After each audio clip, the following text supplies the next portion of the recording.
Bonjour à tous et à toutes. Je vous souhaite la bienvenue à ce webinaire qui sont les étudiants et les étudiantes et quels sont leurs besoins. Notre webinaire vise à vous présenter une synthèse des travaux qui ont été menés dans le cadre de l'initiative Réseau sur la population étudiante. Je m'appelle Caroline Lessard, je suis directrice du soutien aux études et des bibliothèques à l'Université du Québec et c'est moi qui vais animer le webinaire aujourd'hui. Je vous remercie beaucoup pour votre présence en si grand nombre. Il y a déjà près de 200 personnes qui sont branchées au webinaire. Votre grand nombre témoigne de votre intérêt, votre engagement auprès de la population étudiante. Un grand merci. Alors, je cède tout de suite la parole à la vice-présidente à l'enseignement et à la recherche, Madame Céline Poncelin de Roncourt, qui souhaite vous adresser un mot de bienvenue. Oui, merci Caroline. Alors bonjour à toutes et à tous. Effectivement, comme vient de le mentionner Caroline, vous êtes nombreux et vous venez en fait des 10 établissements du réseau de l'Université du Québec et d'une belle diversité de secteurs et de parties prenantes au sein de l'Université du Québec. Donc des gens des décanats, des services aux étudiants, des bibliothèques, des centres de soutien pédagogique. On a avec nous des personnes enseignantes, des personnes étudiantes.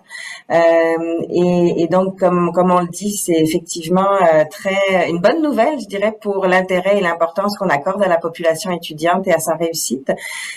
C'est toujours utile de rappeler que par sa mission d'accessibilité aux études sur tout le territoire québécois, l'Université du Québec, elle réunit des étudiantes et des étudiants de tous les âges, de première génération, de différentes origines sociales et culturelles, et on travaille donc avec des personnes qui ont une grande diversité de besoins et de manières d'aborder leur projet d'études. Et c'est nécessaire régulièrement de prendre un temps d'arrêt pour actualiser notre regard sur cette population étudiante et de réfléchir à nos actions pour mieux les soutenir. Donc, je vous remercie vraiment sincèrement de prendre ce temps aujourd'hui pour vous y intéresser. Je rappellerai brièvement les intentions du webinaire. On souhaite aujourd'hui vous présenter une synthèse des travaux qui ont été menés dans le cadre d'une initiative réseau sur la population étudiante et je vous en parlerai un petit peu plus dans quelques secondes. Donc, la synthèse des travaux porte sur deux éléments, un portrait de la population étudiante du réseau de l'Université du Québec et une recension des besoins que cette population a quant à certaines modalités d'offres de formation et de services. Alors, pourquoi on est là aujourd'hui? C'est une initiative qui a été pilotée par l'équipe réseau de l'Université du Québec qui a démarré à l'automne 2022. Et c'était en réponse à un besoin exprimé par l'ensemble des chefs d'établissement, des vice-recteurs et des vice-rectrices à l'enseignement et à la recherche, des directions des services aux étudiants, des doyens et des doyennes aux études. Donc, il y a eu une belle conjonction, je dirais, des discussions qui se sont faites séparément, mais qui se sont réunies sur cette thématique-là, de besoin d'actualiser leur regard sur la population étudiante pour mieux répondre à ces besoins. Évidemment, on était au sortir de la pandémie, donc il y avait tout ce contexte-là qui a amené ce besoin d'actualiser notre regard. Donc, il y a eu un groupe de travail qui a été constitué de membres de personnel des directions de services aux étudiants, doyens des études du réseau, qui a été mis en place pour orienter et nourrir les travaux tout au long de la démarche de collecte d'informations. Alors, je remercie ces gens dont le nom apparaît à votre écran. Et qui proviennent de plusieurs établissements du réseau pour leur engagement depuis la dernière année et demie sur ce projet-là. Les objectifs qui ont été priorisés sont ceux que je vous ai mentionnés, donc brosser le portrait puis effectuer une recension des besoins. L'équipe de recherche qui a été constituée afin de mener ces travaux sont les membres qui viennent vous présenter aujourd'hui la synthèse de ces travaux. Je vais prendre quelques secondes pour les présenter. Donc, il y a tout d'abord Sylvie Bonin, qui est agente de recherche à la direction de la recherche institutionnelle de l'UQ depuis plus de 20 ans. Elle a une vaste expertise en analyse de données institutionnelles et d'enquête, notamment au regard des caractéristiques de la population étudiante, de ses conditions de vie, persévérance et réussite. Alors, merci Sylvie. Gabrielle Beaupré est auxiliaire de recherche, mais aussi doctorante en éducation et chargée de cours à l'UQAM, ainsi que conseillère d'orientation. C'est Gabrielle qui a mené la vaste recension d'écrits pour mieux comprendre l'expérience étudiante. Alors, merci Gabrielle. Et enfin, Marie-Ève Gagnon-Paré, qui est agente de recherche au sein de la Direction du soutien aux études et des bibliothèques à l'UQ. Marie-Ève a coordonné les travaux de cette initiative et c'est elle qui a contribué aux travaux d'analyse et de recherche. Alors, merci encore, Marie-Ève. Tout au long du webinaire, je souhaitais juste, en terminant, vous inviter à noter les informations qui vous interpellent et au sujet desquelles vous avez envie de vous pencher. Notez aussi vos pistes de réflexion ou d'action que vous inspirent les travaux de cette initiative. Les documents qui ont été produits dans le cadre de l'initiative vous seront transmis après le webinaire. Il y a un magnifique rapport bien illustré qui est tout prêt à vous être transmis. Alors, on souhaite que vous ayez envie de consulter ces documents pour nourrir vos réflexions et vos actions parce que c'est vraiment le but de l'objectif, comme on dit parfois, et pour ouvrir des conversations avec vos équipes de travail. Je signale en terminant que le personnel, d'ailleurs, des différentes directions et services est déjà invité à une activité d'échange qui va avoir lieu le 26 janvier prochain, qui est une continuité du présent webinaire, pour amorcer des conversations avec leurs collègues des autres établissements à partir des travaux qui sont présentés aujourd'hui. Et c'est notre président, M. Alexandre Cloutier, qui ne pouvait se joindre à nous aujourd'hui, mais qui sera présent le 26 janvier pour initier les échanges. Alors, je vous souhaite un bon webinaire et puis, moi, je vais rester avec vous tout au long du webinaire. Je vais me cacher pour laisser la place à ceux qui présentent, mais je resterai avec vous. Merci.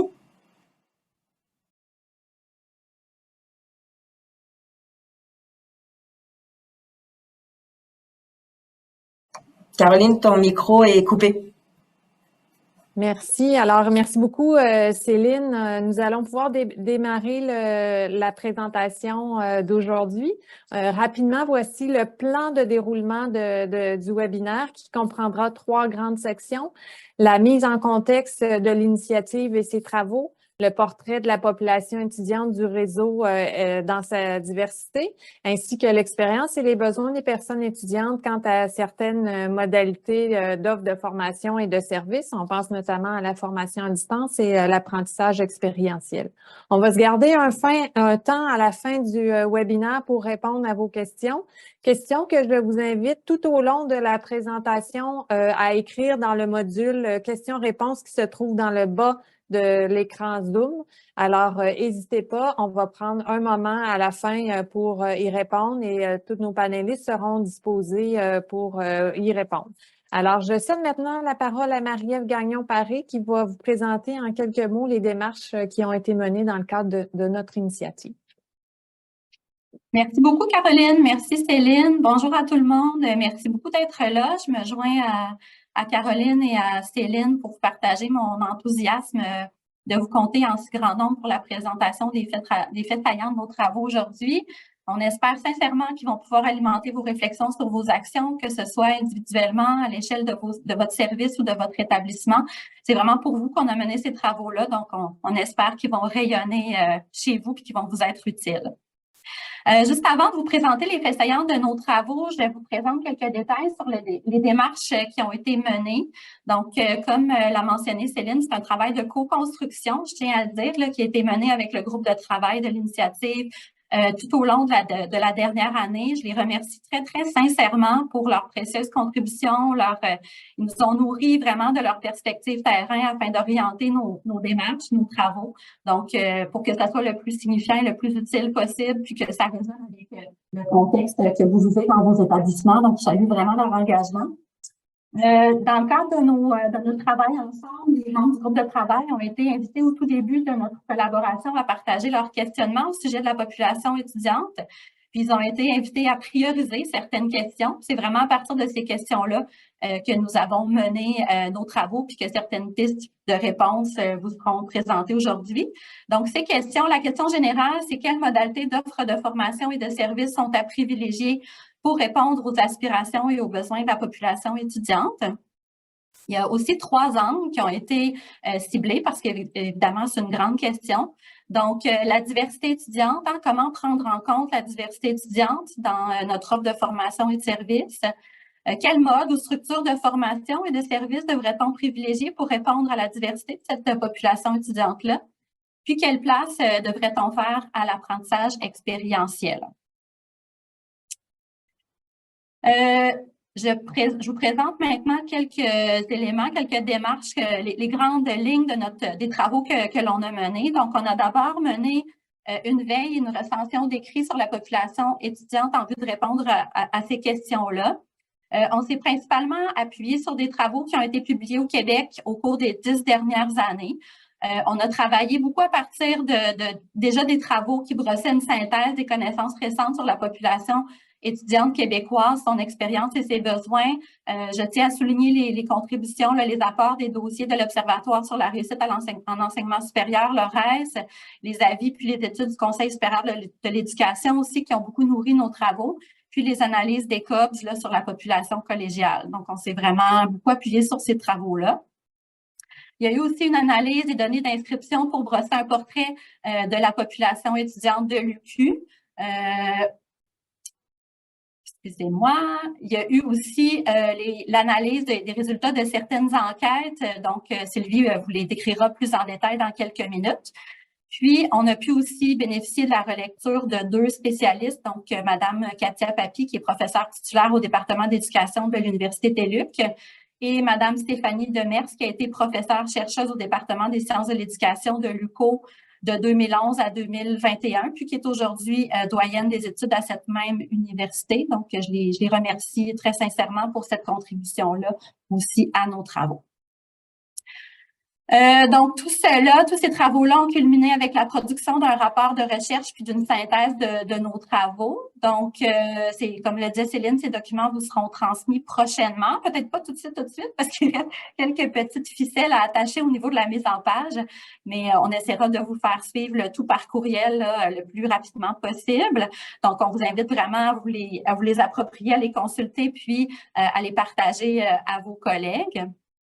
Je précise par ailleurs quelques apports et limites de nos travaux. Donc, le portrait qui vous est présenté aujourd'hui, c'est vraiment un portrait réseau. On a choisi d'adopter une perspective haut niveau là, qui nous offre une vue d'ensemble sur notre population étudiante. Pour certains, les constats qu'on va vous présenter aujourd'hui vont probablement résonner avec des observations terrain que vous faites déjà dans votre quotidien. Donc, ça va confirmer peut-être certaines observations. Pour d'autres, peut-être que ce sera des observations plus nouvelles. Donc, on s'adresse à un grand nombre de personnes. Ça résonnera peut-être de façon variable pour vous. On est consciente aussi, bien sûr, que chaque établissement évolue dans un contexte qui lui est propre. Donc, comme le disait Céline, lors de la rencontre du personnel de direction qui va suivre cette rencontre-ci, il y a un portrait plus précis de certaines données propres à chaque établissement qui va être transmis au personnel de direction. Donc, vous allez avoir à ce moment-là un portrait un petit peu plus précis de votre population étudiante dans chacun des établissements. Je veux vous dire aussi que nos travaux présentent la perspective des personnes étudiantes quant à leur rapport aux études, à leurs expériences, à leurs besoins. Donc, on a vraiment choisi d'adopter cette perspective-là exclusivement. On s'est concentré là-dessus, mais on est consciente que c'est un des ingrédients qui, on l'espère, vont alimenter vos réflexions sur vos actions, mais c'est bien sûr en complément à d'autres perspectives et enjeux là, à considérer. Enfin, je conclurai cette petite mise en contexte sur nos travaux en vous disant que les travaux ont été menés dans des délais relativement restreints au cours de la dernière année. Donc, bien qu'on souhaitait actualiser notre regard sur la population étudiante après la pandémie, les travaux très récents étaient assez peu nombreux. Là, on avait assez peu de recul par rapport à l'épisode pandémique. Donc, on a beaucoup misé sur les résultats de l'enquête ICOP, dont la plus récente collecte de données s'est effectuée à l'automne 2022. Donc, c'est quand même un regard très, très pertinent et récent là, sur notre population étudiante. Donc, voilà, je cède la parole maintenant à Sylvie et à Gabrielle qui vous présenteront un portrait de la population étudiante dans sa diversité.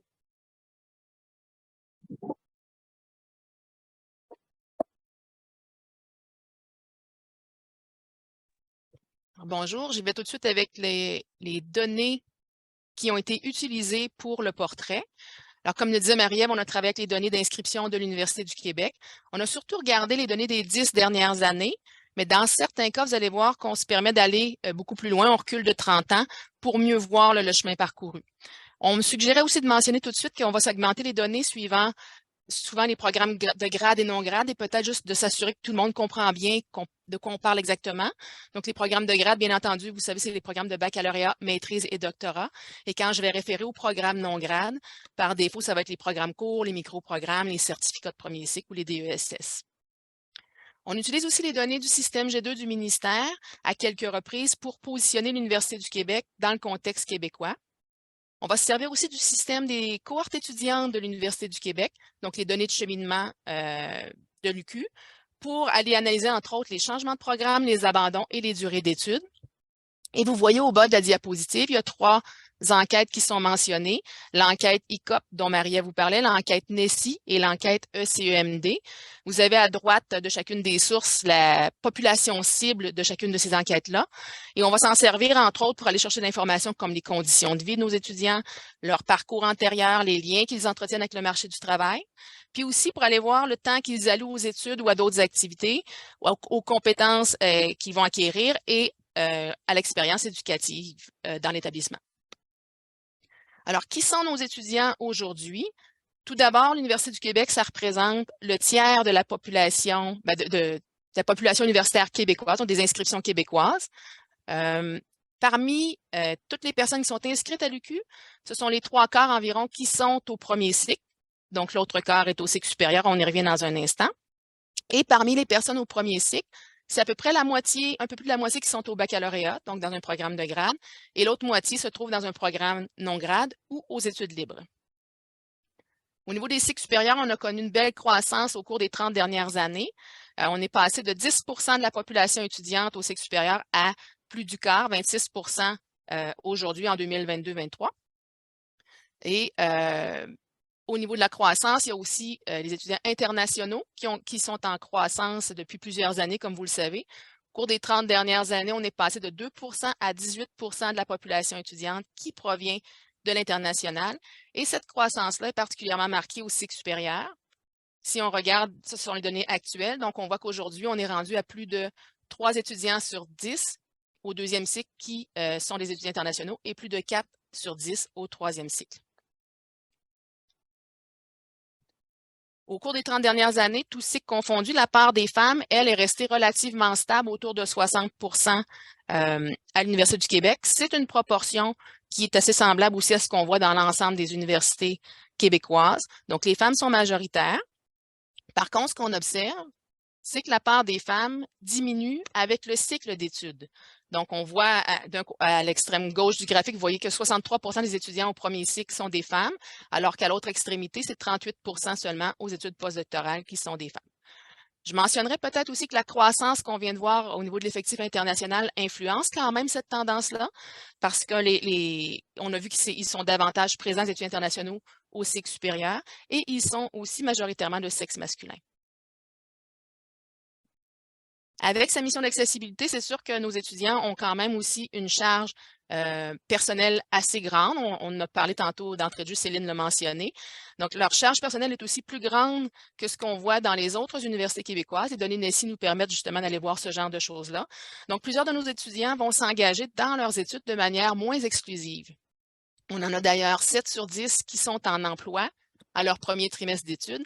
Et parmi les travailleurs et travailleuses, il y en a au moins 3 sur 10 qui sont en emploi à plein temps durant leurs études. Donc, ça veut dire qu'ils travaillent plus de 30 heures par semaine. On a aussi plus d'une personne sur 5 qui assume des responsabilités parentales durant ses études. Donc, on est à 22% plus précisément d'étudiants par an. Et les étudiants par an vont aussi opter davantage pour des études, aller dans un programme non grade qui est souvent d'une durée plus courte. Si on y va de façon plus spécifique, par exemple avec le certificat, c'est 4 étudiants sur 10 au certificat qui assument des responsabilités parentales. Au-delà des programmes non grades, ils vont aussi, de façon globale, nos étudiants choisir fortement, dans certains cas, les études à temps partiel. C'est sûr que les étudiants internationaux sont à temps complet en raison de leur visa, mais si on regarde les étudiants canadiens, québécois, on note une tendance à la hausse du temps partiel depuis 2014. La part du temps partiel a gagné 3 points de pourcentage depuis 2014 et si on va au certificat plus spécifiquement, c'est 8 points de pourcentage. Le graphique ici à droite, vous voyez les bâtonnets en jaune, ça vous montre la part du temps partiel dans chacun des cycles d'études et type de programme. Et quand on regarde dans les programmes non grades qui ont été soulignés en rouge, vous voyez qu'il y en a au moins 6 sur 10 étudiants dans ces programmes-là qui sont à temps partiel. La part du temps partiel est aussi élevée à la maîtrise sans mémoire. Dans le graphique, on voit 33 pour la maîtrise plus particulièrement, mais si on scinde en deux les maîtrises pour aller voir maîtrise sans mémoire et avec mémoire, on voit que du côté des maîtrises professionnelles, donc sans mémoire, on est à 42 d'étudiants à temps partiel. On a aussi plusieurs de nos étudiants qui ont eu des parcours moins linéaires. L'âge à l'entrée en témoigne, entre autres. Si vous regardez à droite dans le graphique, vous voyez que nos étudiants entrent au premier cycle en moyenne à un âge à 27 ans et en moyenne à 31 ans au deuxième cycle. Et ça, particulièrement au premier et au deuxième cycle, c'est plus élevé que ce qu'on voit ailleurs dans le réseau universitaire québécois.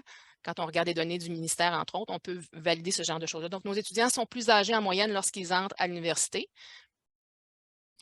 Et en raison, et dans les programmes non grades où ils sont quand même aussi présents, on peut voir que l'âge est plus élevé.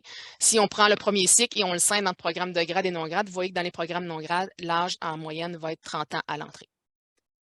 Il y en a 2 sur 5 qui vont avoir interrompu des études antérieures, des études antérieures, qu'elles soient de niveau secondaire, collégial ou universitaire. Et on a aussi une personne sur 5 qui a fait une pause d'études de 3 ans ou plus avant d'entrer. Donc, tout ça nous montre un petit peu là, ces parcours moins linéaires-là. Là, je vais poursuivre avec des données de cheminement. Petit rappel peut-être pour les personnes qui seraient moins familières avec ce type de données-là. Ce qu'on fait, c'est qu'on sélectionne une cohorte de nouveaux étudiants, nouvelles étudiantes, qui débutent en même temps un même type de formation, même type de programme, et on les suit dans le temps pendant une période fixe. Au baccalauréat et à la maîtrise, on va les suivre pendant 6 ans. Au doctorat, on va les suivre pendant 8 ans. Ça, ce sont les normes là, habituelles, les normes que le ministère aussi utilise. Donc, si on regarde des personnes qui débutent leur programme à temps complet, c'est environ une personne sur 10 qui va changer de programme au cours de cette période d'observation-là. Et vous avez sur le graphique à droite les proportions plus spécifiques là, à chaque type de programme. Si on y va avec l'abandon des études, ici, on parle de l'abandon des études en incluant les personnes qui seraient absentes à la fin de la période d'observation que leur dossier académique a été fermé officiellement ou non. Alors, on peut voir que pour le baccalauréat, on est à peu près à une personne sur 5 qui va abandonner ses études. À la maîtrise professionnelle, donc sans mémoire, à peu près 1 sur 7. Et pour les 2 groupes suivants, maîtrise avec recherche, donc maîtrise avec mémoire, et le doctorat, là, on est autour de 3 sur 10. Donc, on a plus d'abandon dans le cas des programmes de type recherche. Et si on y va avec la durée moyenne des études, ici, je vous parle de la durée complète des études, donc le temps écoulé entre l'entrée dans le programme et la sortie avec diplôme. Dans les programmes de baccalauréat et de maîtrise sans mémoire, maîtrise professionnelle, la durée réelle des études est assez semblable à la durée prévue. Donc, pour un bac de 3 ans, ça se fait habituellement 3 ans. Maîtrise professionnelle de 2 ans se fait en 2 ans. À l'exception que l'étudiant va probablement faire, en moyenne, ils vont faire au moins un trimestre, une présence un trimestre d'été pour entrer dans les délais, mais c'est ce qui se passe. Par contre, quand on arrive dans les programmes de type recherche, donc maîtrise qui dure 2 ans ou doctorat qui dure 4 ans, on voit que les durées réelles sont supérieures de 1 à 2 années. Donc, ça prend 1 à 2 ans de plus dans les programmes de petite recherche pour compléter son programme. Alors, je passe la parole à ma collègue Gabrielle. Merci Sylvie. Donc, depuis les 10 dernières années, on constate des modes de formation aussi qui sont de plus en plus variés. Évidemment, c'est une tendance qui s'est particulièrement accentuée suite à la pandémie. Donc, par exemple, la proportion d'étudiants qui suivent au moins un cours à distance est passée de 11 à 44 entre 2016 et 2022. La formation à distance est aussi particulièrement présente ou on pourrait dire populaire auprès des programmes de certificats, alors qu'il y a 30 des étudiants au certificat qui suivent tous leurs cours à distance. Et à titre comparatif, c'est seulement 4 au baccalauréat, 11 à la maîtrise et 7 au doctorat. L'offre de cours à distance semble aussi être un critère de plus en plus populaire dans le choix de l'établissement. Possibilité des étudiants, comme nous le verrons plus tard, particulièrement au certificat, c'est une personne sur 4 qui va choisir son établissement pour cette raison. Donc, ça suppose aussi des besoins et des réalités qui sont possiblement différentes pour les étudiants au certificat. À noter que l'ensemble de ces données-là que je viens de vous présenter exclut les étudiants à la TÉLUQ, dont l'ensemble des cours se fait à distance.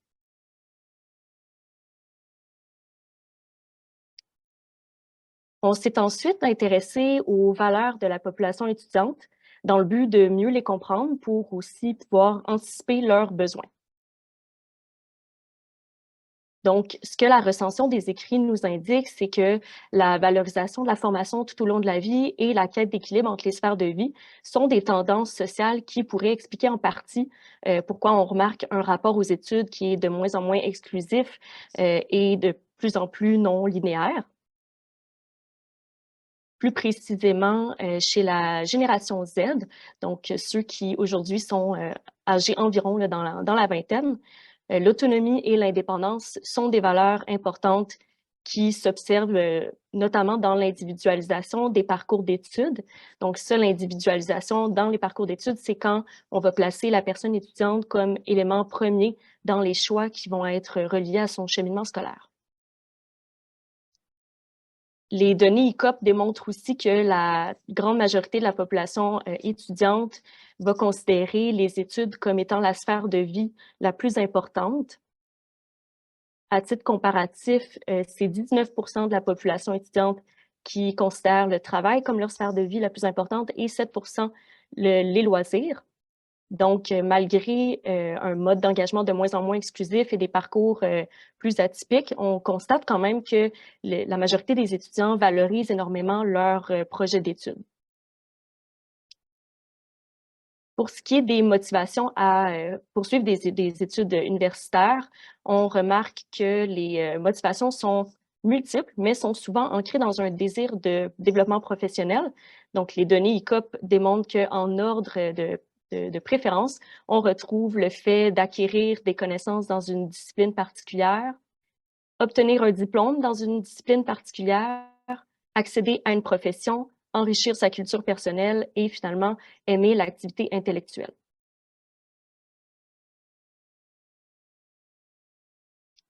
Donc, la prochaine section va traiter de l'expérience et des besoins des personnes étudiantes en tenant compte de leur diversité. Donc, avant de vous parler de diversité, un petit préambule, si je pourrais dire historique, semble pertinent. Au Québec, la démocratisation de l'accès à l'enseignement supérieur connue vers la fin des années 60 a entraîné une expansion démographique de la population très importante. Donc, à partir de ce moment-là et dans les décennies qui ont suivi, des groupes traditionnellement sous-représentés à l'université y ont accédé en plus grand nombre. Donc, on pense par exemple aux femmes, aux personnes racisées ou aux personnes provenant de milieux socio-économiques plus modestes. Donc, historiquement, la notion de rapport aux études se limitait à une classification de type dichotomique, donc soit les étudiants traditionnels ou non traditionnels. Donc, les étudiants, on pourrait dire atypiques, étaient donc définis par certaines caractéristiques sociodémographiques, donc le fait d'être plus âgé ou de provenir d'un milieu socio-économique défavorisé. Les étudiants atypiques étaient aussi définis par des modes de vie, donc travailler pendant leur étude ou des aspects reliés à leur cheminement, par exemple de faire des interruptions. Ce qu'on remarque aujourd'hui, c'est que ce rapport aux études-là dit non traditionnel, et là, je mets des guillemets pour le non traditionnel, en fait, c'est de plus en plus généralisé, tellement que cette dichotomie de traditionnel-non traditionnel ne semble plus nécessairement représentative. Donc, aujourd'hui, même les étudiants qui possèdent des caractéristiques traditionnelles, donc ceux qui proviennent directement du cégep, qui ont 20 ans ou moins, qui sont dans un baccalauréat à temps plein, même ces étudiants-là vont être susceptibles d'adopter des comportements non traditionnels, donc par exemple de s'inscrire à temps partiel, d'occuper un emploi ou d'interrompre ses études. C'est donc ce qui illustre aussi la grande diversité des parcours, mais aussi la grande diversité étudiante au sein de l'UQ. Ce qui m'amène à vous parler de la diversité. Donc, dans le cadre de nos travaux, on a adopté une vision très ample, très large de la notion de diversité qui pourrait être vulgarisée par l'expression d'une variété de profils étudiants possédant un vaste éventail de caractéristiques. Donc, quand on parle de bien-être et de réussite en contexte de diversité, c'est important de souligner les différentes facettes de la diversité qui font de ce concept-là quelque chose qui est non statique et qui évolue dans le temps. Donc, on a par exemple la diversité individuelle qui situe la personne par rapport à une norme. La diversité contextuelle va permettre d'identifier puis de combler des besoins éducatifs particuliers. Et la diversité sociale va supposer que la diversité, elle est construite dans les rapports sociaux et donc évolue avec le temps.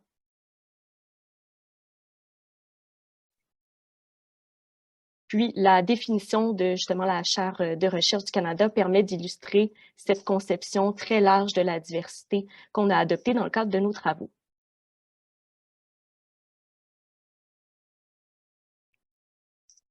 Donc, on a fait le choix de porter notre regard sur quelques sous-groupes de la population étudiante. Ces sous-groupes-là ont été retenus parce que, premièrement, ils répondaient aux demandes exprimées par les gens du réseau, puis aussi parce que les données ICOP récentes nous permettent de brosser un portrait actualisé qu'on va présenter pour la prochaine partie. Donc, je vais laisser la parole à Sylvie qui va présenter les 2 premiers sous-groupes de la population étudiante.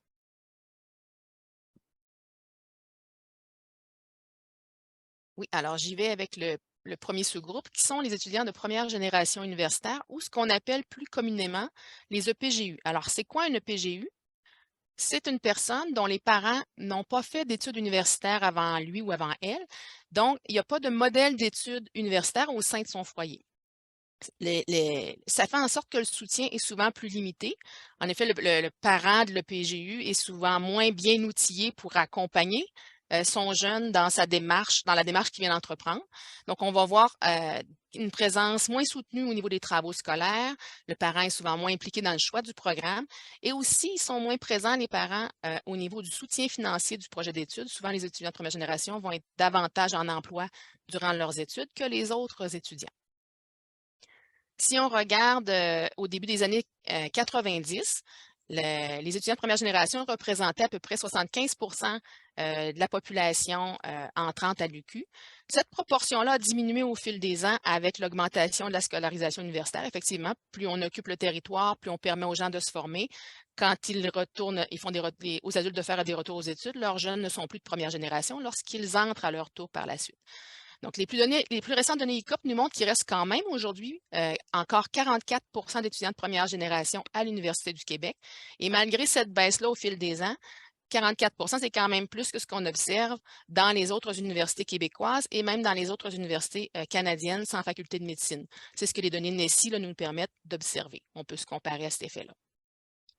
Un autre point que j'aimerais mentionner, c'est que parmi les 44 d'étudiants de première génération, il y en a la moitié qui sont également de première génération collégiale. Et le fait que les parents, la scolarité des parents de 22 de ces étudiants-là ne dépasse pas un niveau secondaire ou un DEP, c'est un obstacle de plus à la réussite à l'université, selon ce que les analyses ICOP antérieures nous ont permis d'observer. Je vous parlerai maintenant des étudiants internationaux. On en a parlé sommairement un petit peu plus tôt. On a vu qu'ils étaient en forte croissance depuis plusieurs années, autant à l'Université du Québec que dans la province en entier. On a vu tout à l'heure 18 de l'effectif total qui était international. Maintenant, on voit, si on regarde les nouvelles personnes, celles qui entrent, on est à 23 donc presque au quart. Les étudiants internationaux qui arrivent ici rencontrent quand même plusieurs défis et obstacles, que ce soit au cégep ou à l'université. Ils vont d'abord vivre un choc culturel. Il va y avoir des enjeux aussi au niveau de l'intégration, oui, culturel d'abord, mais aussi académique, institutionnel et social. Leur réseau social est souvent à construire ou à reconstruire. Ils doivent s'adapter aussi aux modalités d'enseignement et d'apprentissage d'ici. Certains vont vivre aussi une barrière de la langue, même s'ils viennent d'un pays francophone, notamment à l'écrit. Il y a certains enjeux de ce côté-là, et d'autres vont aussi faire face à du racisme ou à des préjugés.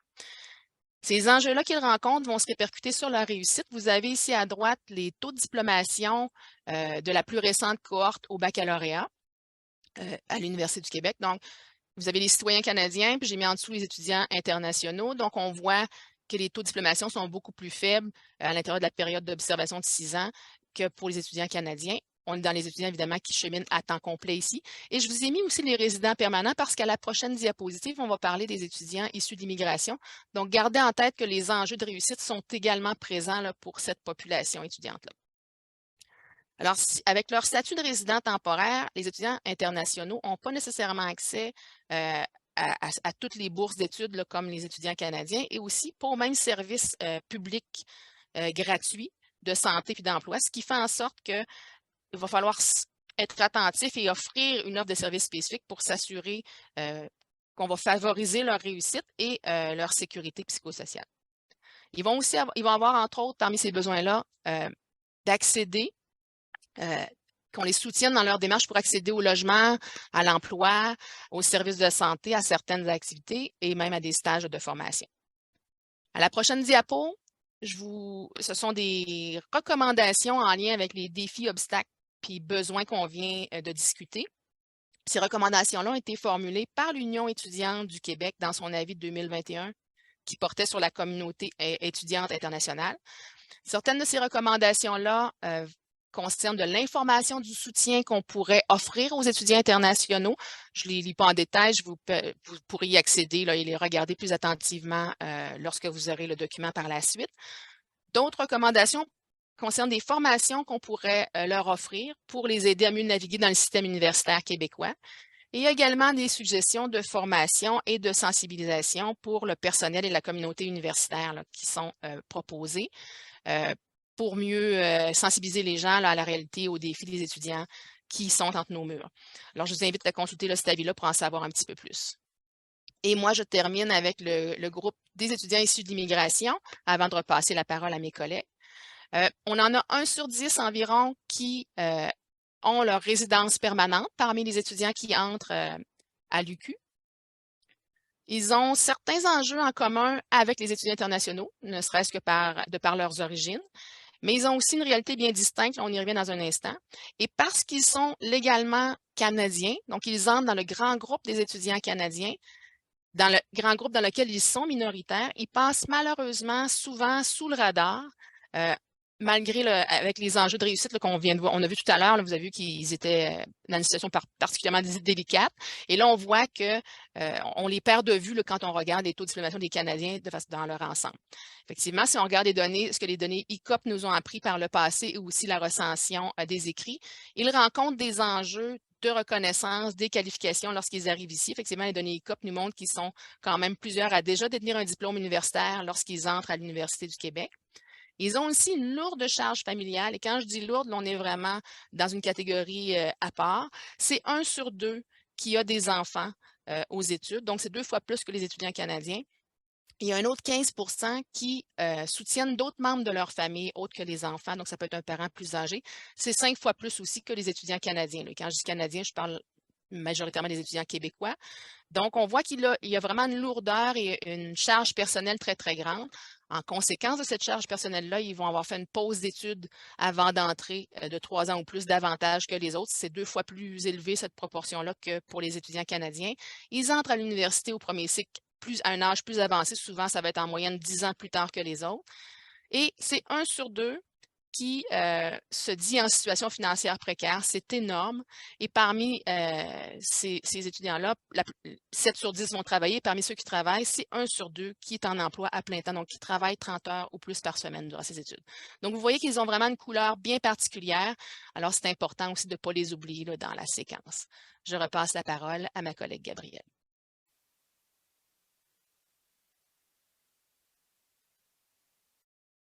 Je poursuis en vous présentant le portrait des étudiants et étudiantes des premiers peuples dans le réseau. Donc, dans le réseau de l'UQ, justement, les EPP représentent entre 1 et 2 de la population étudiante. Ils sont majoritairement inscrits au premier cycle, mais on constate quand même une hausse de leur participation au cycle supérieur. Donc, il y a eu une augmentation de 5 points de pourcentage depuis 2016.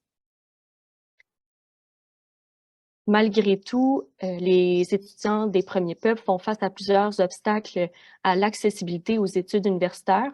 ce qui pourrait en partie expliquer leur faible présence dans le portrait universitaire québécois.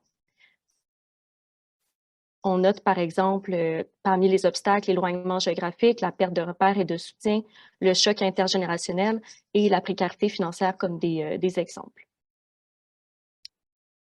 De plus, leur réalité bien distincte implique aussi des défis pour leur réussite à l'université. Donc, plusieurs étudiants issus des premiers peuples assument des responsabilités familiales, donc 40% d'entre eux. À titre comparatif, on va le voir avec Marie-Ève un peu plus tard qui va nous présenter le portrait des étudiants par an, mais à titre comparatif, c'est presque le double de l'ensemble de la population étudiante. Il y a aussi plus de la moitié d'entre eux qui entament leur étude de premier cycle après 25 ans. Et finalement, 60% sont des étudiants de première génération universitaire. Donc, ils sont susceptibles aussi de vivre des défis, des obstacles similaires à ce que Sylvie nous a présenté plus tôt. Il y a un guide qui a été rédigé par les membres de la communauté de pratique des professionnels du réseau de l'UQ qui propose des pistes pour pouvoir accompagner et accueillir les étudiants des premiers peuples. Donc, parmi ces pistes, on retrouve d'avoir un milieu universitaire sensible et engagé, un accueil qui favorise la sécurisation et l'appartenance à l'université, des espaces physiques et virtuels signifiants, des services psychosociaux qui sont propres aux réalités culturelles et historiques, un accompagnement au service d'aide financière, un soutien à l'apprentissage spécifique et finalement une équipe professionnelle dédiée et une cohérence d'intervention au sein de l'établissement. Puis, de leur côté, l'Union étudiante québécoise, l'Union étudiante du Québec a formulé un certain nombre de recommandations qui vont dans le même sens que ce que j'ai présenté plus tôt. Donc, nous vous invitons à consulter le document de référence pour plus d'informations ou notre rapport qui va vous être envoyé. Je crois d'ailleurs que le lien a été mis dans le chat si vous voulez consulter pour plus d'informations. Je poursuis avec les étudiants et étudiantes en situation de handicap. On observe une forte croissance des étudiants en situation de handicap dans les cégeps et les universités québécoises au cours des dernières années. C'est une augmentation qui s'explique en partie par la proportion de plus en plus importante d'étudiants qui ont un trouble de santé mentale ou un trouble neurocognitif qui sont inclus dans la définition de handicap en plus des limitations physiques. L'enquête ICOP s'intéresse aux limitations perçues plutôt qu'aux diagnostics, qui sont généralement essentiels pour avoir accès aux services adaptés. Donc, selon ICOP, les plus récentes données d'ICOP, il y a 11% de la population qui se considère comme limitée dans ses apprentissages en raison d'un problème de santé ou d'une déficience fonctionnelle. Et à titre comparatif, cette proportion-là représentait 5% en 2011. Les étudiants en situation de handicap rencontrent des défis, des obstacles particuliers. Comparativement à leurs collègues qui n'ont pas de limitation, ils sont proportionnellement plus nombreux à entrer plus tard au premier cycle, donc entre 21 ans et 29 ans. La majorité d'entre eux, donc 54%, indiquent aussi avoir déjà interrompu leur étude antérieure. Et les données aussi démontrent qu'ils obtiennent en moyenne leur diplôme dans des délais plus longs que leurs collègues qui n'ont pas de limitation.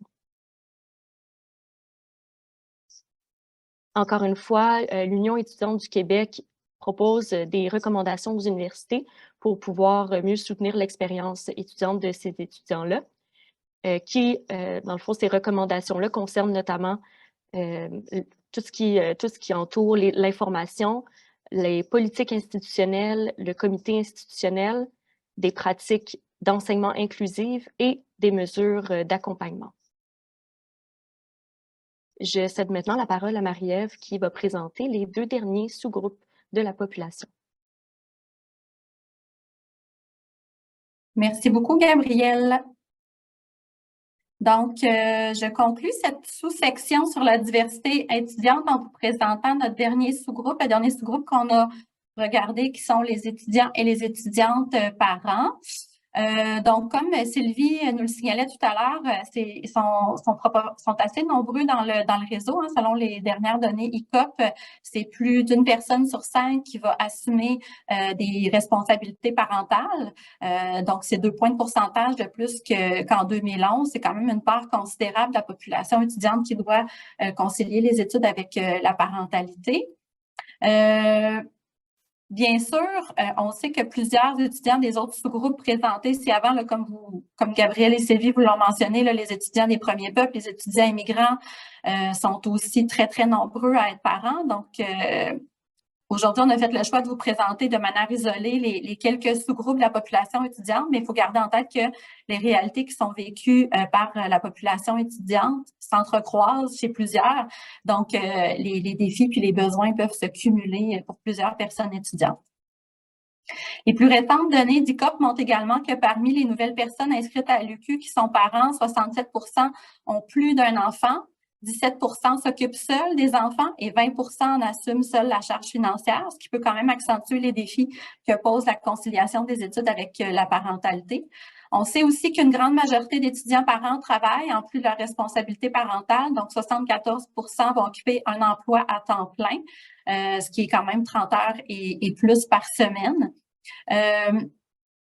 Dans la recension d'écrits, ce qui ressortait comme les difficultés principalement rencontrées par les personnes étudiantes qui sont aussi parents, c'est les pressions financières et la gestion du temps, notamment lorsqu'ils ont à réaliser des stages ou des travaux d'équipe. Disons qu'ils ont un petit peu moins de marge de manœuvre là, pour se libérer. En ce qui concerne leur cheminement, plusieurs étudiants parents vont opter pour un mode d'engagement dans leurs études qui peut être considéré comme moins traditionnel en raison de leurs contraintes personnelles et professionnelles. On observe notamment qu'ils vont cheminer plus fréquemment à temps partiel. Ils vont avoir une réduction du nombre de cours à chaque trimestre pour se dégager un petit peu de temps. Ils vont étudier souvent, vont choisir des cours qui sont offerts en soirée ou à distance, où ils vont interrompre ou prendre des pauses au cours de leur cheminement pour remplir leurs obligations parentales.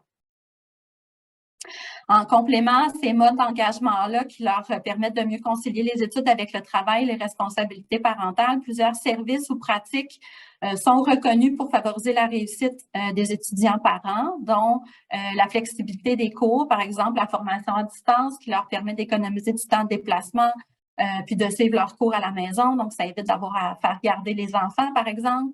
Les horaires en soirée. Le choix du régime d'études, de pouvoir être inscrit à temps partiel, par exemple. L'accès à des services de garde à proximité des campus, des places réservées dans des CPE, par exemple, ou l'accès à des services de garde qui vont offrir des horaires de garde considérés atypiques, donc pendant que les parents prennent des cours de soir, par exemple, ou pour des besoins qui sont plutôt ponctuels, comme des haltes garderies. Le soutien financier est aussi vraiment important.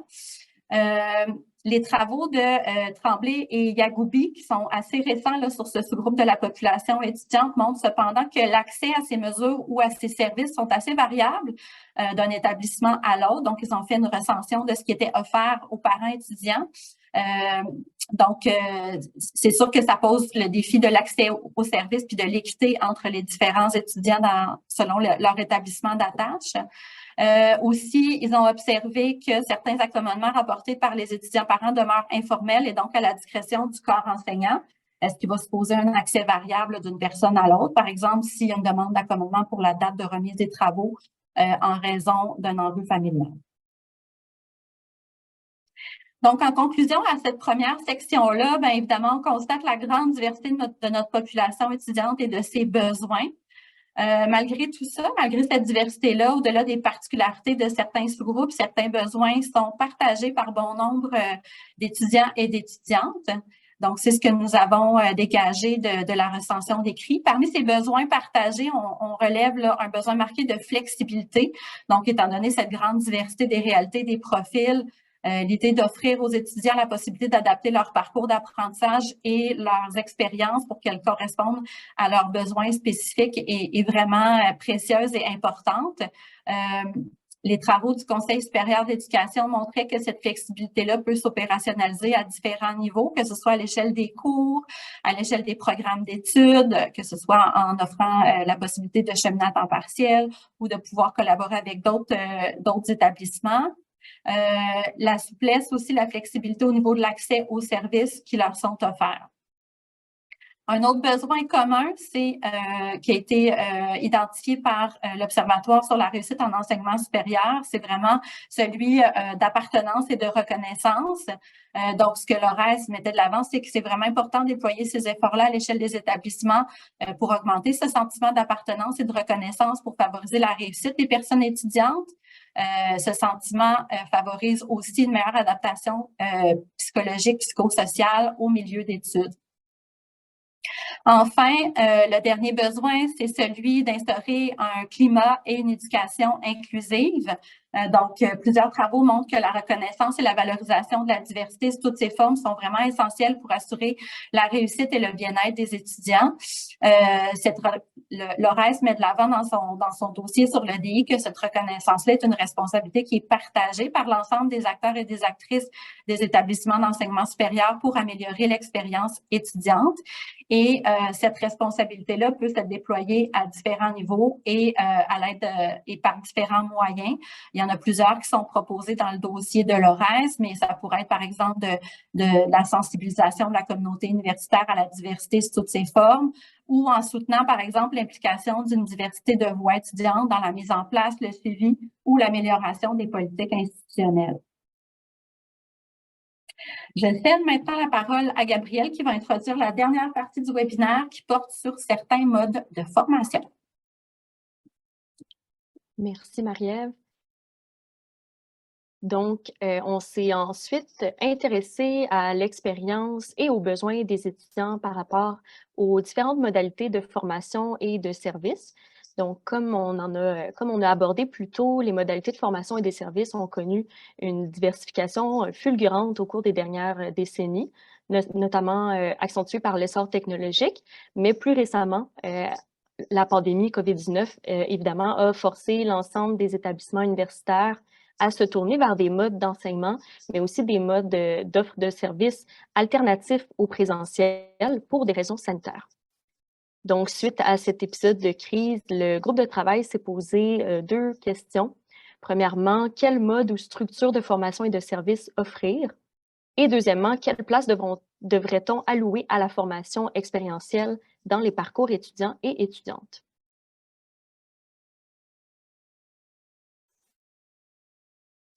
Donc, quand on parle des modes de formation, plusieurs déclinaisons existent pour parler des différents modes de formation. J'attire votre attention sur un document qui a été produit par le campus numérique, qui est mis en œuvre par le gouvernement du Québec, qui permet de définir la formation à distance selon 3 catégories. Donc, premièrement, justement, la formation à distance, c'est vraiment tout ce qui n'implique pas de déplacement sur les lieux de la formation. Et ça se décline en 3 formes, donc le synchrone qui est en simultané, l'asynchrone qui est en différé et le mixte qui combine le synchrone et l'asynchrone selon une formule prédéterminée. On a l'hybride qui combine présentiel et distance selon une formule prédéterminée et finalement le comodal qui combine présentiel et distance selon les préférences des personnes étudiantes. Donc, dans le rapport qu'on va vous envoyer par la suite du webinaire, on a détaillé un peu plus les avantages, les limites et les conditions selon la perspective des étudiants pour chacun de ces modes de formation. Puis, dans le cadre de nos travaux, on s'est intéressé à l'expérience étudiante selon 3 périodes, donc avant, pendant et après la pandémie, pour pouvoir distinguer justement ces périodes-là. Je vais donc céder la parole à Marie-Ève qui va présenter une synthèse de ses travaux. Merci beaucoup, Gabrielle. Donc, effectivement, comme nous avions très peu de perspectives par rapport à l'épisode pandémique lors de la recension d'écrits, on a fait le choix de consulter des travaux qui ont été menés avant 2020 pour prendre le pouls de l'expérience des étudiants en formation à distance avant la pandémie. Il y a aussi, on a consulté, comme le disait Gabriel, les travaux qui ont été menés pendant la pandémie, mais avec une certaine réserve, parce que c'est sûr que c'est un contexte de crise, donc c'est sûr que l'expérience des personnes étudiantes était pas toujours très heureuse pendant cette période-là.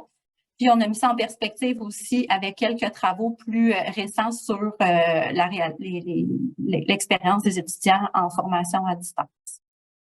Ce qu'on observe, c'est que les quelques travaux plus récents puis les résultats d'ICOP 2022 portent à penser que les préférences et les besoins des étudiants par rapport à la formation à distance n'ont pas beaucoup changé depuis la pandémie. Par contre, c'est vraiment sous toute réserve qu'on fait cette hypothèse-là parce que il faudra bien sûr qu'il y ait d'autres travaux qui devront être menés pour confirmer cette hypothèse-là, des travaux plus récents.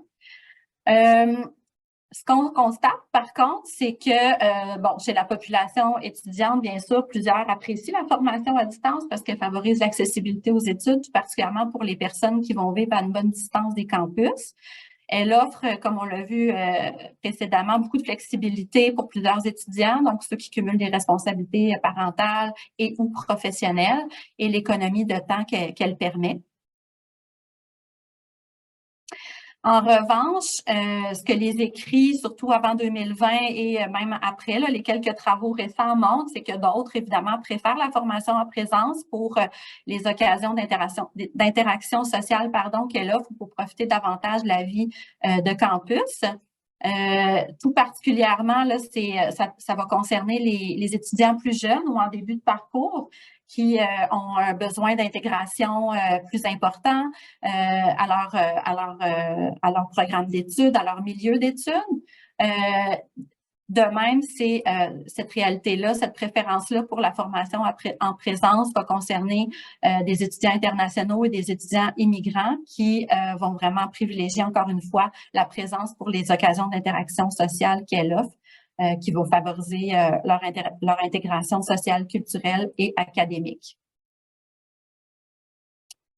Les écrits que nous avons consultés montrent également que certains éléments du contexte social et économique des personnes étudiantes doivent être considérés pour veiller à ce que la formation à distance soit bien accessible à toutes et à tous. Par exemple, ce qu'on peut relever, c'est que l'expérience étudiante en formation à distance peut être compromise en l'absence des compétences numériques nécessaires pour suivre un cours à distance, d'une bonne familiarité avec les exigences des études universitaires et d'un bon niveau d'autonomie pour remplir ces exigences-là. Ça peut sembler banal, mais il y a aussi l'accès à une connexion Internet puis à l'équipement, aux moyens financiers pour acquérir l'équipement nécessaire. Donc, ce sont vraiment des conditions qu'on doit prendre en compte quand on réfléchit à cette offre de formation-là pour notre population étudiante. En conclusion à cette section sur l'expérience des étudiants en formation à distance, les travaux qu'on a recensés mettent de l'avant certaines conditions aussi à mettre en place pour favoriser la réussite des personnes étudiantes. Tout d'abord, la préparation et l'adaptation du cours. Donc, l'enseignement à distance, bien sûr, on l'a constaté pendant la pandémie, ça ne s'improvise pas. Les écrits soulignent l'importance d'un design pédagogique qui soit adapté à l'apprentissage à distance, ce qui va nécessiter, bien sûr, un écosystème qui soutient l'ensemble des personnes apprenantes et le personnel enseignant. Donc, le Conseil supérieur d'éducation, notamment, mettait de l'avant la nécessité d'une formation technopédagogique pour l'ensemble des personnes qui sont concernées, ce qui inclut une préparation à l'apprentissage à distance pour les étudiants et les étudiantes qui sont moins familiers avec ce mode d'apprentissage-là. Une autre condition à mettre en place, c'est l'encadrement et le soutien aux personnes étudiantes qui doivent être proactifs et réactifs pour vraiment favoriser une proximité entre les personnes apprenantes et le personnel enseignant. C'est important aussi de bien clarifier auprès de la population étudiante comment obtenir du soutien des services alors qu'ils sont souvent plus isolés en formation et à distance. Ce soutien-là va favoriser. Dernier élément, c'est le choix et la souplesse dans le rythme. Donc, le choix du mode de formation est favorable pour répondre aux besoins variés de la population étudiante.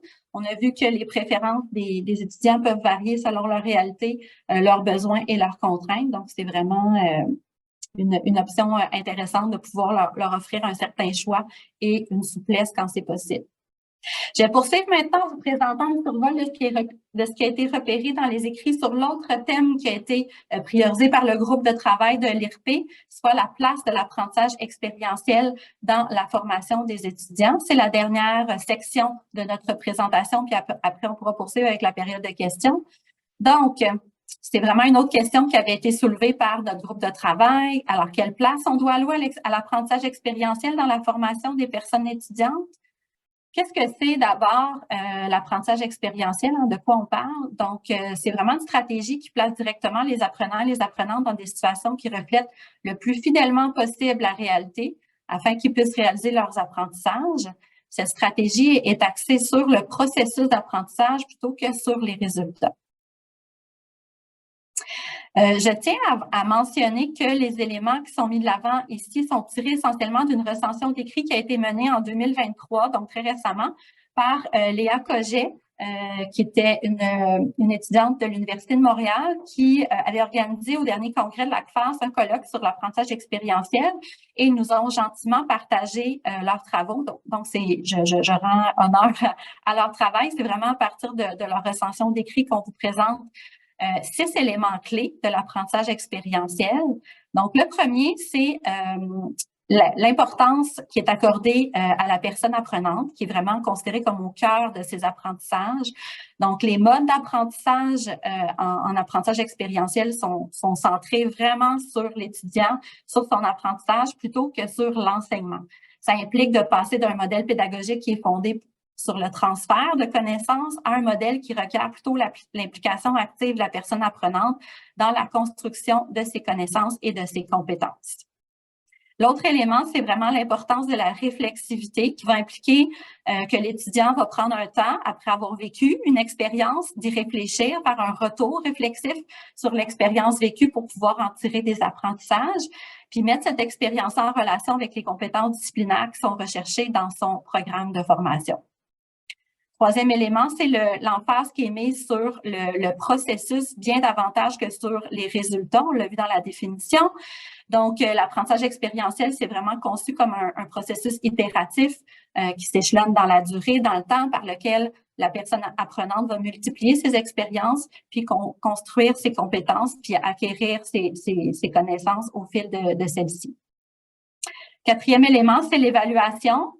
Qui va différer des évaluations traditionnelles qui sont souvent centrées sur les apprentissages cognitifs.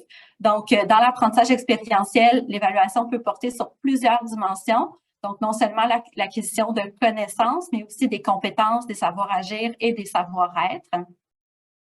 Cinquième élément, c'est le rôle clé des personnes qui accompagnent et soutiennent les apprentissages pour soutenir les réflexions sur l'expérience, qui sont, comme je le disais, au cœur du processus d'apprentissage expérientiel. Donc, le rôle des personnes éducatrices, les membres du corps enseignant, les personnes qui accompagnent les étudiants dans ces processus-là, va consister aussi à soutenir le développement d'identité professionnelle des personnes étudiantes, ce qui peut poser comme défi un changement d'approche ou de posture de la part du personnel enseignant. Et enfin, le dernier élément, c'est l'importance que les expériences qui sont proposées aux personnes étudiantes soient significatives. Ce qu'on entend par significative, c'est des expériences qui sont considérées authentiques, donc qui se rapprochent le plus possible de situations réelles. L'apprentissage expérientiel peut vraiment se présenter sous diverses formes. Ça peut se réaliser tant à l'intérieur des murs de l'université, en salle de classe, par exemple par des simulations, que ce soit des simulations virtuelles ou des études de cas ou l'apprentissage par problème qui leur sont présentés. Ça peut aussi être à l'extérieur du milieu d'études, que ce soit par exemple en stage, lors d'une expérience immersive, un projet d'entrepreneuriat, une expérience de bénévolat, de mentorat ou même des études à l'étranger, une session d'études à l'international. Je vous présente quelques avantages de l'apprentissage expérientiel du point de vue des personnes étudiantes, toujours. Donc, Léa Coget dégage plusieurs avantages et elle les scinde en 3 catégories. Donc, sur le plan académique, professionnel et personnel. Sur le plan académique, l'apprentissage expérientiel est reconnu pour favoriser la capacité des personnes étudiantes à faire des liens entre la théorie et la pratique, puis à pouvoir plus aisément transférer leurs apprentissages dans des situations réelles ou proches du réel. Ce que les écrits nous disent, c'est que l'apprentissage est plus durable car il est immédiatement appliqué. Il permet aussi de développer des habiletés et des attitudes qui peuvent être difficiles à développer autrement, comme des compétences professionnelles, par exemple. Il permet aussi de clarifier les objectifs académiques en permettant aux étudiants d'exercer un contrôle sur leurs apprentissages. Il contribue à la motivation et à l'engagement, puis il va encourager la réflexion sur l'action. Sur le plan professionnel maintenant, les avantages sont de favoriser le développement de compétences transversales aux professionnels qui sont particulièrement recherchées dans les milieux de travail. On va améliorer la capacité des étudiants à mobiliser ces compétences transférables-là et à réfléchir à des situations professionnelles. Ça leur permet d'acquérir une certaine expérience pertinente dans leur domaine de formation avant d'accéder au marché du travail. Ça va contribuer au développement de leur identité professionnelle, clarifier leur choix professionnel et ça va permettre aussi de se développer un certain réseau professionnel avant d'intégrer le marché de l'emploi. Dernier volet des avantages, c'est sur le plan plus personnel. Donc, l'apprentissage expérientiel va favoriser le développement de l'autonomie, de la confiance en soi et d'une meilleure connaissance de soi chez les étudiants, tout en pouvant rendre leurs études postsecondaires plus abordables et en améliorant parfois leur situation financière quand on pense, par exemple, aux stages rémunérés. Surtout dans le cas de l'apprentissage par l'expérience en milieu communautaire, ce qui est relevé, c'est que ça peut contribuer à développer chez les étudiants une meilleure compréhension du monde et une responsabilité citoyenne. Et enfin, une expérience à l'international peut contribuer à l'acquisition de compétences interculturelles et de vision du monde élargie. Je termine cette section-là sur l'apprentissage expérientiel en vous présentant quelques défis, parce que tout n'est pas rose. Il y a quand même quelques défis que peut poser l'apprentissage expérientiel pour qu'il soit de qualité pour les personnes étudiantes. Donc, par exemple, l'accès inéquitable aux occasions selon les filières ou les programmes d'études ou pour certains groupes de la population étudiante qui vont éprouver des difficultés d'accès plus importantes à des occasions d'apprentissage expérientiel. On pense que les travaux mettent de l'avant, c'est les étudiants migrants ou internationaux ou des étudiants qui appartiennent à une minorité linguistique. Le manque d'informations et de soutien de la part des établissements d'enseignement supérieur pour promouvoir ou repérer les occasions d'apprentissage expérientiel. Le manque de préparation de certaines personnes étudiantes peut également affecter la qualité de leur expérience.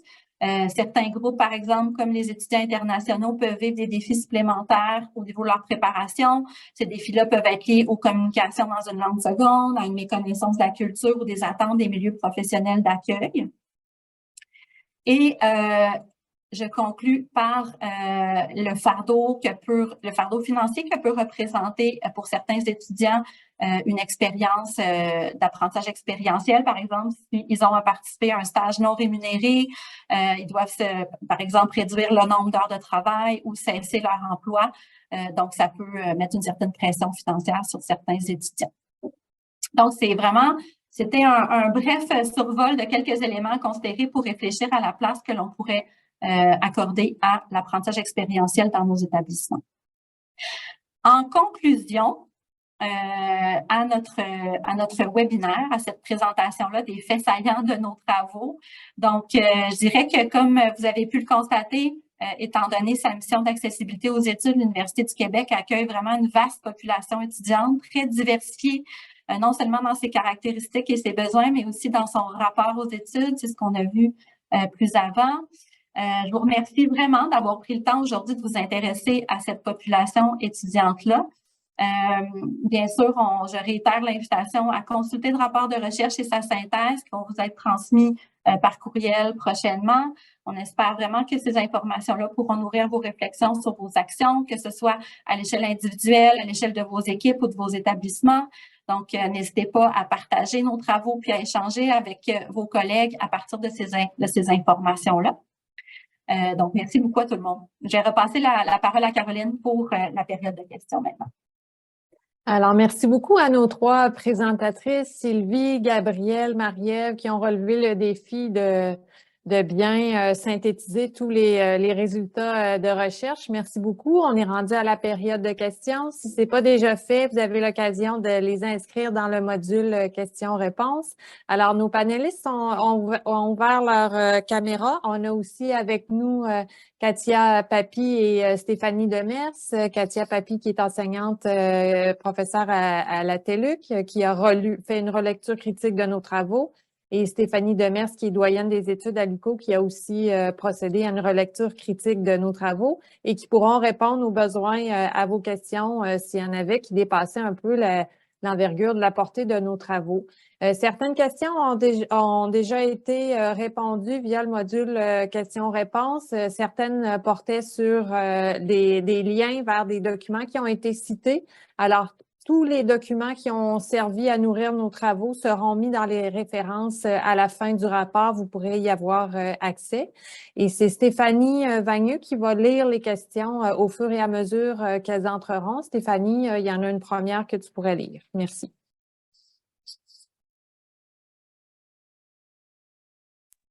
Oui, alors la question auquel tu fais référence vient d'entrer. C'était concernant les étudiants parents. Il y a eu quelqu'un qui a posé une question plus en lien avec certains services qui pouvaient être offerts, notamment les résidences étudiantes. Je ne sais pas si dans le cadre des travaux de l'IRP, on a noté de l'information à cet effet-là des résidences étudiantes qui seraient spécifiquement offertes ou en tout cas organisées de façon à ce que ça soit adapté à la population étudiante parent. Je peux répondre. J'ai pas de détails sur cet aspect-là spécifiquement, mais j'inviterai la personne qui a cette question-là à consulter les travaux de Diane-Gabrielle Tremblay, qui est professeure à la TELUC, c'est vraiment sur la base de ces travaux qu'on a pu nourrir nos réflexions. Madame Tremblay a vraiment mené une recension là, de ce qui était offert comme service dans plusieurs établissements universitaires au Québec. Donc, j'aurais tendance à diriger la personne vers les travaux de Madame Tremblay qui sont très, très pertinents et récents là, sur la question. Mais je sais que je pense qu'elle les avait repérés, qu'il y avait cette offre de résidence pour les familles, mais je ne pourrais pas vous en dire beaucoup plus. Mais je sais que ça existe. Parfait. On a des remerciements. Il y avait aussi une main levée de M. Christian Blanchette, mais comme je ne sais pas comment on gère les mains levées dans ce contexte. Je pense qu'on pourrait lui ouvrir son micro, peut-être.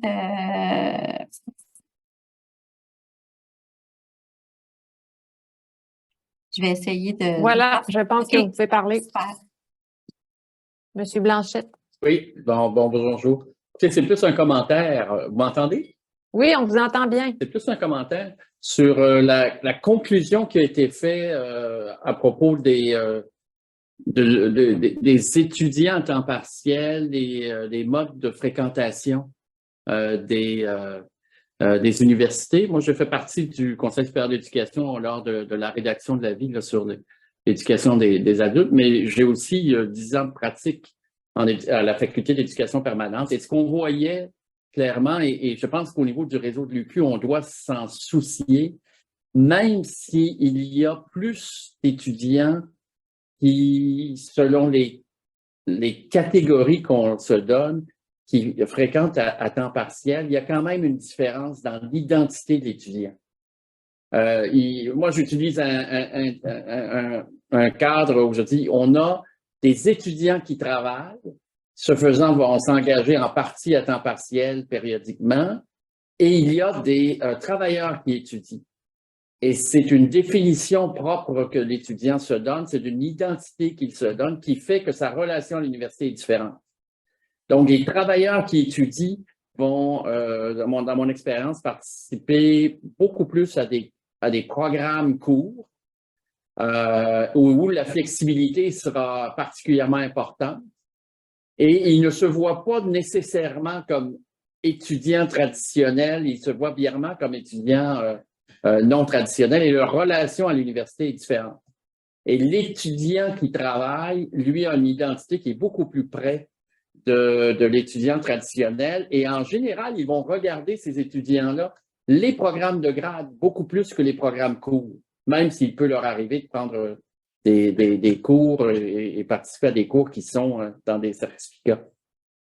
Et les données sur lesquelles je me base sont des données de l'Université de Montréal sur 10 ans, où on voyait une très faible fraction des étudiants qui étudiaient dans les programmes de grade passent combiner des certificats des mineurs majeurs entre les programmes plutôt traditionnels et les programmes plutôt pour étudiants adultes.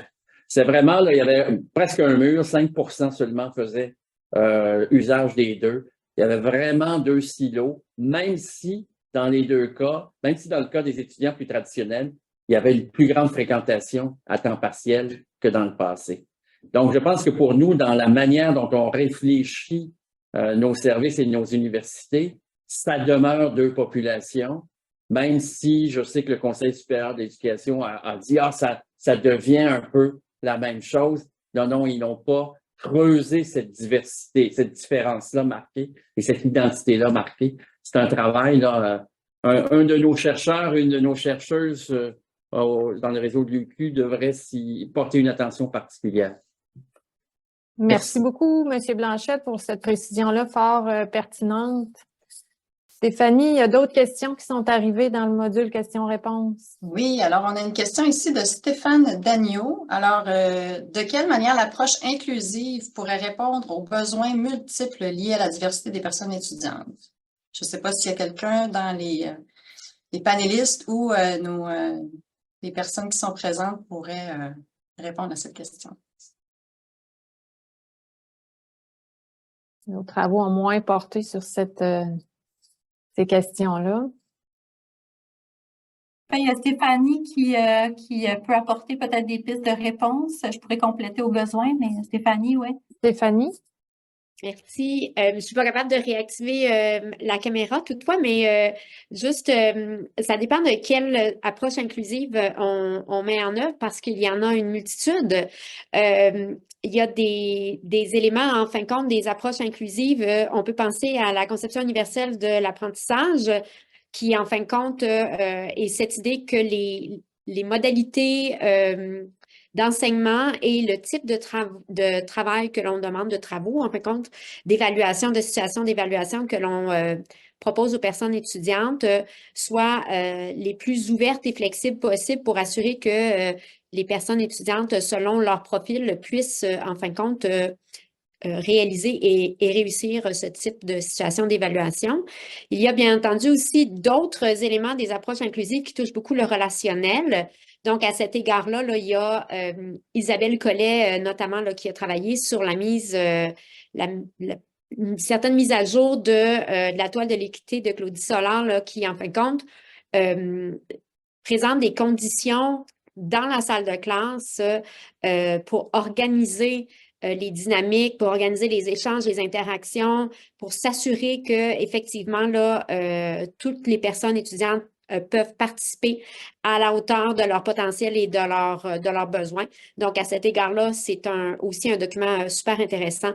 On parle de plus en plus des approches anti-oppressives aussi dans les approches inclusives, c'est-à-dire des approches qui nous oblige à reconnaître les discriminations que peuvent vivre certaines personnes et d'y répondre, que ce soit en termes d'accommodement qui peuvent être offerts, notamment lorsqu'on parle de la modalité pour remettre un travail à l'oral, à l'écrit, si on pense aux personnes étudiantes dont le français n'est pas la langue première, de graduellement échafauder là, du soutien en ce qui concerne la qualité de la langue. Donc, c'est souvent une question dans les difficultés qui sont relevées, là, c'est souvent une question de capacité de rédaction selon les structures qui sont très, très propres à l'Occident, très, très propres aux structures de référencement, aux cultures de référencement notamment, et être à l'écoute, en fait, des personnes étudiantes, et je dirais l'approche inclusive la plus importante qui nous permettrait de répondre aux besoins de la grande diversité des personnes étudiantes, c'est d'apprendre à connaître les personnes étudiantes avec qui l'on travaille. Merci beaucoup, Stéphanie. Marie-Ève, est-ce que tu souhaitais compléter J'aurais tendance à référer les gens au site Pédagogie universitaire où il y a vraiment plusieurs ressources qui ont été proposées sur la pédagogie inclusive, l'inclusion en éducation, la conception universelle de l'apprentissage. On a des beaux webinaires, des articles qui vont vraiment synthétiser l'information à ce sujet-là. Donc, si vous avez envie d'approfondir par rapport à ça, je vous référerai au site Pédagogie universitaire, là, où il y a vraiment de multiples ressources là-dessus, mais je pense que Stéphanie a donné une réponse très, très complète. Merci. Merci. Stéphanie, une dernière question. Oui, alors, il y a Daniel Labillois qui nous dit, en ce qui concerne l'apprentissage expérientiel, c'est ce que je comprends par l'acronyme AE, est-ce que vos travaux permettent de constater une distinction entre des activités en classe, comme l'approche par problème, versus une activité sur le marché du travail comme un stage face à leur impact sur l'engagement et la motivation scolaire? Et on souligne bonjour et merci pour la présentation. Personnellement, je n'ai pas relevé dans les travaux que j'ai lus de distinction notable entre ce qui se passe en salle de classe et ce qui va se passer sur le terrain, en dehors des murs de l'université. Par contre, je pense qu'il y a une certaine gradation qu'on peut voir dans le parcours d'un étudiant. Bien sûr, avant d'aller en stage, il peut peut-être vivre certaines expériences en salle de classe qui vont le préparer à vivre un stage. Donc, je dirais que le niveau d'engagement, le niveau de préparation, d'exigence qui sont requis pour la personne étudiante m'apparaissent assez variables. Mais j'ai pas d'autres réponses à apporter à cette question-là. Merci beaucoup. Alors, on va clore le webinaire. On vous remercie beaucoup d'avoir participé et d'être restés très nombreux jusqu'à la fin. Je voudrais aussi remercier les membres de l'équipe de l'IRP qui ont contribué aux travaux de recherche et d'analyse, les auxiliaires de recherche, Gabrielle Beaupré, Geneviève Gauthier qui a travaillé avec nous au début des travaux. Je voudrais aussi remercier les membres de l'équipe de la direction de la recherche institutionnelle de l'Université du Québec, Sylvie Bonin qui est avec nous aujourd'hui, Stéphanie Girard, analyste de données. Je voudrais aussi remercier les membres de mon équipe à la direction du soutien aux études et des bibliothèques, Marie-Ève Gagnon-Paris qui a coordonné les travaux, Stéphanie Vagneux qui est avec nous aussi ce matin, merci beaucoup. Les membres du groupe de travail qui ont contribué à orienter, à alimenter les travaux de cette initiative réseau, et ainsi que la professeure Katia Papy à la TELUC et la doyenne des études Stéphanie Demers à l'UQO, pour leur intérêt envers nos travaux et aussi leur relecture critique et leurs commentaires fort pertinents et constructifs. Pour le personnel de direction, on se donne rendez-vous le 26 janvier prochain pour une activité de réflexion et d'échange sur notre population étudiante. Pour les autres, merci beaucoup. Merci à tous d'avoir été présents et à bientôt. Au revoir, excellente journée.